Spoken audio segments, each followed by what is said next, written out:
আসসালামু আলাইকুম রহমতুল্লাহি ওবারাকাতুহু।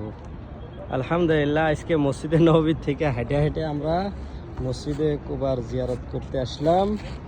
মসজিদে কুবার ফজিলত হলো যে ব্যক্তি বাড়ি থেকে ওযু করে হেঁটে মসজিদে কুবাতে আসে 2 রাকাত নামাজ পড়ে তাকে পরিপূর্ণ একটা উমরার সওয়াব দেওয়া হয়।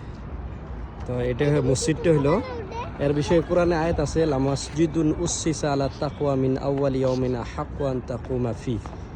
এটা আল্লাহ রাসূল সাল্লাল্লাহু আলাইহি ওয়াসাল্লাম যখন হিজরত করে মক্কা থেকে মদিনাতে আসছিলেন, ওই দিন আল্লাহ রাসূল সাল্লাল্লাহু আলাইহি ওয়াসাল্লাম মোটামুটি 14 দিন এই জায়গাতে ছিলেন।